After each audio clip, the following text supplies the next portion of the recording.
பொதுவாவே நல்ல எனர்ஜி, கெட்ட எனர்ஜி. நல்ல சக்தி, கெட்ட சக்தி. அந்த பவர் அப்படிங்கிறது நல்ல பவர் அப்படிங்கிறது, நல்ல நல்ல சக்தி அப்படிங்கிறது எப்படி இருக்கும் அப்படின்னா, ஒரு மனிதன் இருக்கின்றான். அவன் என்ன பண்றான் அப்படின்னா, நல்ல விஷயங்கள் நினைக்கிறான். அப்ப நல்ல பவர் உருவாக்கப்படுது.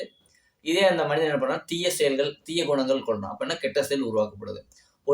நல்லது பண்றோம். அதாவது வினை விதைத்தவன் வினை அறுப்பான், திணை விதைத்தவன் திணை அறுப்பான்னு சொல்லுவாங்க. முற்பகல் செய்யின் பிற்பகல் விளையும் அப்படின்னு சொல்லுவாங்க. இப்ப நம்ம என்ன நல்லதா பண்றோமோ, நல்லதா நமக்கு வரும். அதாவது என்னன்னா, நம்ம நல்லது செய்யும்போது நல்ல சக்திகள் அதிகமாக்கப்படுது.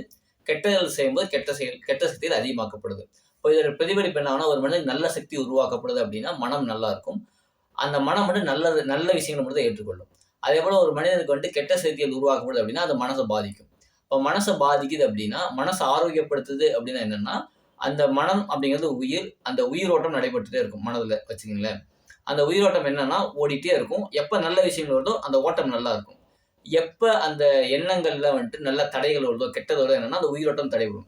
எப்ப அந்த உயிரோட்டம் தடைபட்டுருச்சோ என்ன ஆகும்னா, உயிர் ஆற்றல் குறையும். அந்த உயிரோடைய எனர்ஜி, அதாவது அந்த ஆர்கனுடைய எனர்ஜி, அந்த உயிராற்றல் எங்க போக வேண்டுமோ அந்த தடைபடும். எப்ப அந்த உயிராற்றல் தடைபடுதோ அந்த உறுப்புடைய எனர்ஜி ரொம்ப டவுன் ஆயிரும். எப்ப அந்த உறுப்புடைய எனர்ஜி டவுன் ஆகுதோ அந்த உறுப்புல வியாதிகள் வர ஆரம்பிச்சிடும்.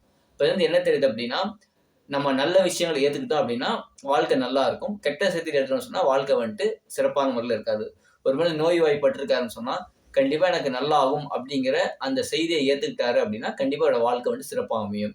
யார் வந்துட்டு அப்படிலாம் நடக்காதுன்னு நினைக்கிறாங்களோ, என்ன விரும்புறாங்களோ அதுதான் தன்னுடைய வாழ்க்கை அமையும். என்ன எண்ணமோ எண்ணம் போல் வாழ்க்கை தான். சரிங்களா? அப்ப நோய்கள் அப்படிங்கிறது என்னன்னா, நம்ம ஒரு கற்பனை உலகத்துல இருக்கோம். இப்படிதான் இருக்கும், இப்படிதான் பண்ணுன்ட்டு என்ன பண்ணா ஒரு கற்பனை உலகத்துல போயிடுறோம். எப்படியும் ஒரு நோயின்னு வந்துருச்சுங்க. அது நோய் அப்படிங்கிறது வந்துட்டு என்னன்னா கெட்டது. ஆரோக்கியம்ங்கிறது நல்லது. அதாவது சுகமாக வேண்டும் அப்படிங்கிறது நல்ல செய்தி. சுகமாகாதுங்கிறது கெட்ட செய்தி. நம்ம சுகமாகும் அப்படின்னு நம்பிக்கையில இருந்தோம்னு சொன்னா, அது நம்முடைய வார்த்தை கிடையாது. இயற்கை நமக்கு சொல்லுது. பொதுவாவே ஒரு வியாதின்னு வந்துருச்சு. கண்டிப்பா அது இறக்கறக்குள்ள அது நம்மளை விட்டு போய் தான் ஆகணும். ஏன்னா கெட்டது தோக்கும், நல்லது வந்துட்டு ஜெயிக்கும். இதுதான் உண்மை. அப்ப என்ன நம்ம அந்த ஒரு வந்துருச்சு. அந்த வாழ்க்கை வந்துட்டு நமக்கு என்ன இருக்குன்னு சொன்னா, அந்த நல்ல பவர் இருக்கும்போது அந்த வாழ்க்கை வந்து நல்லதா இருக்கும். இதே வந்து அந்த பேட் எனர்ஜி இருக்கும்போது என்னன்னா, அது கெட்டதா